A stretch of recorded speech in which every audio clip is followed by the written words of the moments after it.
मध्य प्रदेश की राजनीति से भी एक बड़े चेहरा बीजेपी के जुड़ेंगे, उनसे भी हम बातचीत करेंगे। मैं बीजेपी के पास मनोज जी आऊं उससे पहले मैं हर्षवर्धन जी के पास जाना चाहती हूं। हर्षवर्धन जी, जो ये लिस्ट आई है बीजेपी की दूसरी लिस्ट, इस लिस्ट को देखकर जब केंद्रीय मंत्रियों का नाम आया, सांसदों का नाम आया, तो कमलनाथ सरीखे जो बड़े लीडर हैं मध्य प्रदेश के लिहाज से और कांग्रेस पार्टी के लिहाज से, वो कहते हैं कि आप 2023 ही नहीं, आपने मान लिया कि 2024 भी हार रहे हैं। कमलनाथ जी को ये कहना चाहिए, वो विपक्षी पार्टी के नेता हैं, उनका ये अधिकार है और ऐसे ही हमला करना चाहिए। लेकिन अगर आप ध्यान से देखें तो भारतीय जनता पार्टी सरप्राइज देकर चुनाव जीतने के लिए जानी जाती है। भारतीय जनता पार्टी ने जो कुछ गुजरात में किया उसके परिणाम सबने देखा कि किस तरह से भारतीय जनता पार्टी के पक्ष में आए। और अगर इन सीटों को देखें तो इसमें से अधिकतर सीटें ऐसी हैं जो कांग्रेस के पास हैं और ये वो नेता हैं जो अपने उस क्षेत्र में बहुत ताकतवर माने जाते हैं, यानी एक भी सीट वो छोड़ना नहीं चाहती है। तो भले कमलनाथ ये कह रहे हो कि ये देखिए ये हारने के लिहाज से डरे हुए, लेकिन सच ये है कि अमित शाह ने जो रणनीति बदली है वो कांग्रेस के लिए अब चुनौती बन जाएगी कि वो किस तरह से अपनी सीटों को बचाएगी, क्योंकि 2018 में बहुत नजदीक मुकाबला था, 23 में उसको किस तरह से बदल पाएंगे और जो रणनीतिक तौर पर आगे रहेगा वही चुनाव में जीत हासिल कर पाएगा।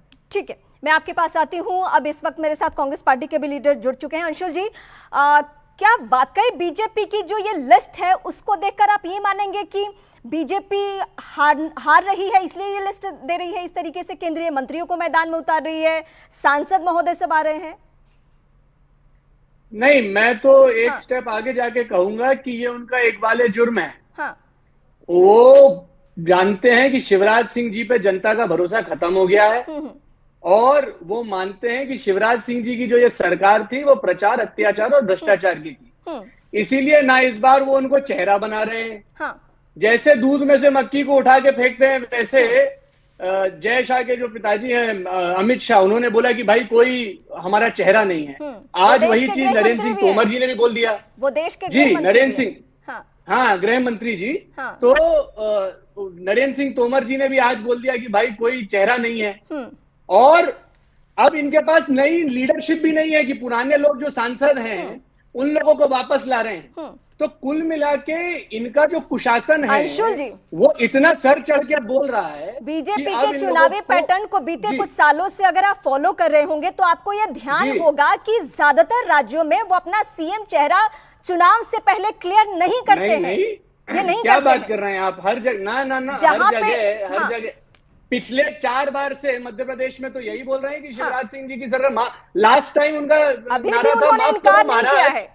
ओपनिंग कमेंट मैं ले लेती हूँ बीजेपी से, मैं बीजेपी से ले लेती हूँ। मनोज जी, क्या यही सच्चाई है कि हाँ, मैं आती हूँ आपके पास, एक एक करके मेरे सारे मेहमानों के पास जाना होगा। उनका नारा था बीजेपी से मैं बात महाराज, हमारा नेता शिवराज। हाँ, और इस बार शिवराज कहीं नहीं दिख रहे हैं। अभी तो चुनाव की तारीखों का ऐलान भी नहीं हुआ है, अभी तो हमें थोड़ा इंतजार करना चाहिए। मनोज जी बेहतर तरीके से बता पाएंगे। मनोज जी, क्या आपने ये जो लिस्ट, दूसरी लिस्ट जो दी है उम्मीदवारों की, जो सूची तैयार की है, क्या इसमें ऐसा कहाँ पे लिख दिया कि शिवराज अब चेहरा नहीं है, जिससे कि कांग्रेस पार्टी को लग रहा है?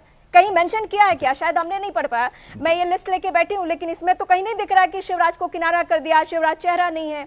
कहीं लिखा है क्या आपने?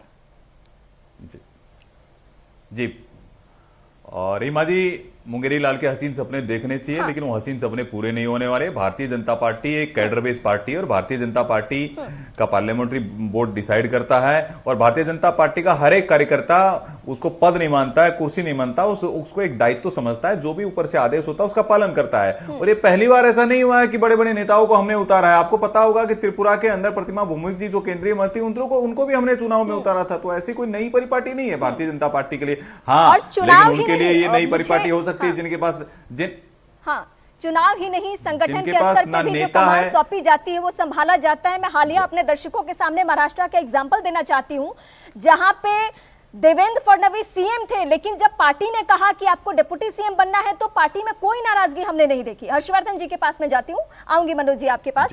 हर्षवर्धन जी, पूरा कर लूं? जी हाँ, ठीक है, पूरा कर लीजिए, फिर मैं जाऊंगी उनके पास। जी देखिए, वो कांग्रेस पार्टी जो कुनीति, कुशासन और करप्शन का पर्याय बन चुकी थी। आपको ध्यान में होगा कि 1956 से लेकर के 2003 तक लगभग 53 सालों तक कांग्रेस पार्टी की वहां सरकार रही। 53 सालों से क्या हास्य बना दिया था। जिस मध्य प्रदेश को बीमारू राज्य बोला जाता था, आज वो मध्य प्रदेश कहां हो गया है, कहां से कहां पहुंच गया है। पिछले चार बार से हमारी सरकारें हैं वहां पर, 5वीं बार भी भारतीय जनता पार्टी की सरकार बनेगी। लेकिन ये बोल रहे थे कि यहां देखिए इनके यहां तो कोई नेता नहीं है। मैं तो ये कह रहा हूं कि जो जन आक्रोश जो रैली निकाल रहे हैं उसमें आपको पता होना चाहिए रीमा जी, आपको पता होना चाहिए इनकी लट्ठम लट्ठा हो रही है वहां पर इनकी जन आक्रोश यात्रा में, और वहां पर तो गोलियां तक चल जा रही है। और दिग्विजय सिंह जी का तो फोटो तक जन आशीर्वाद, उनकी जो जन आक्रोश यात्रा उसके अंदर फोटो तक नहीं है। तो कमलनाथ जी यहाँ सुप्रीम बॉस बन के बैठे हैं, इनका कैडर। मनोज जी, मैं आपके पास आती हूँ, अंशुल जी से मैं ये सवाल लूंगी, लेकिन मैं पहले हर्षवर्धन जी के पास जाऊंगी। हर्षवर्धन जी, आज से ठीक 1 महीना पहले हमने कांग्रेस पार्टी के दफ्तर में, यानी कहां पे, राजस्थान में, जो कि चुनावी प्रदेश है, वहां हमने देखा, क्योंकि वहां भी उम्मीदवारों के जो कार्यकर्ता, जिन्होंने खुद से मान लिया है कि हम उम्मीदवार हैं, उनके कार्यकर्ता इतना हो हंगामा करने लगे कि वहां स्थिति संभालनी मुश्किल हो गई। देखिए, पार्टियों के भीतर इस तरह का आक्रोश, इस तरह की चीजें चुनाव के समय में दिखती है, लेकिन अगर वो नियंत्रित नहीं कर पाए, यानी जो नेतृत्व है उसके एक तरह से कहें कि नियंत्रण में नहीं होता है, तो फिर पार्टी के लिए मुश्किल खड़ी होती है।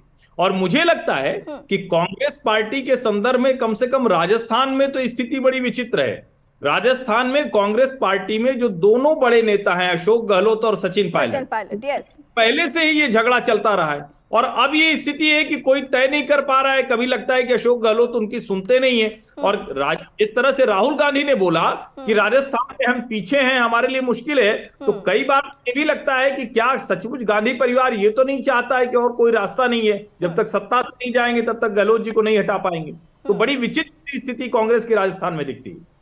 अंशुल जी, अब मैं आपसे सीधे इस पॉइंट पे बात करूंगी कि चलिए ठीक है, मैंने आपकी बातें मान ली, आपसे इत्तेफाक रख लिया कि बीजेपी को ऐसा लग रहा है, उनके कुछ सर्वे रिपोर्ट्स ऐसे हैं कि वो वहां पे इनकी स्थिति ठीक नहीं है मध्य प्रदेश में, तो बड़े चेहरे को उतार रहे हैं। चुनाव के बारे में किसी को अभी नहीं मालूम है कि किसके पक्ष में चुनाव है, तो क्या आप अपने बड़े चेहरे को उतारने की हिम्मत रखते हैं? क्या आप केसी वेणुगोपाल को चुनावी मैदान में उतार देंगे? क्या आप दिग्विजय सिंह को चुनावी मैदान में, क्या विधायक का चुनाव लड़वा देंगे आप? और आपकी पार्टी में सब कुछ ठीक रहेगा? अच्छा, जवाब तो देने दीजिए। हाँ, मैं आप ही से पूछूं। हमने पिछली बार भी मुंह तोड़ जवाब दिया था, जनता ने हमें चुन के भेजा था। जनमत हमारे साथ था, लेकिन अडानी के धन से इन लोगों ने हॉर्स ट्रेडिंग करके अपनी सरकार बनाई थी। आप इसको इस तरीके से कहिए ना कि आप अपने नेता नहीं संभाल पाते। ज्योतिरादित्य सिंधिया, जितिन प्रसाद, गुलाम नबी आजाद, कितने नाम गिनाऊं? इंटरप्ट क्यों कर रहे हैं? मैं जस्ट मेंशन कर, बीजेपी के प्रवक्ता इंटरप्ट करेंगे। आप मेरा जवाब सुन लीजिए। मैं ये बोल रहा हूँ कि हमने पिछली बार भी इनको हराया था जनता के अखाड़े में, और इस बार भी हमारा आम कार्यकर्ता भी हम 230 सीट पे खड़ा कर देंगे, तो वो भी इनके सारे दिग्गजों को हराएगा, क्योंकि जनता जानती है कि 20 साल में इन लोगों ने क्या कर दिया है। मतलब जवाब मुझे पहले से मालूम था कि आप यही कहेंगे। ठीक है, मेरी बात सुनिए ना। कुपोषण में नंबर 1, ट्राइबल पे अत्याचार में नंबर 1, एससी में अत्याचार पे नंबर 1, महिलाओं में अत्याचार पे नंबर 1, और गरीबी में नंबर 7। यह है शिवराज सिंह जी का ट्रैक रिकॉर्ड। और अभी शिवराज सिंह जी ने खुद ने पटवारी भर्ती घोटाले में माना है, स्वीकारोक्ति दी है, और वहां पे पटवारियों की नियुक्ति रोक दी है। तो 2018 के मैनिफेस्टो में फायर फाइटिंग कर रहे हैं, किसानों की कर्ज माफी का भी मुद्दा था। बीजेपी, अब चूंकि आप, मैं सवाल पूछूंगी तो कहेंगे कि बीजेपी के लिए सवाल पूछ रही है, तो मैं चाहूंगी कि मनोज जी ही बात करें। मनोज जी, मैनिफेस्टो में क्या था मध्य प्रदेश के? मैं जवाब दूं इसका? नहीं, एक बार मनोज जी से बात कर लेती हूँ, फिर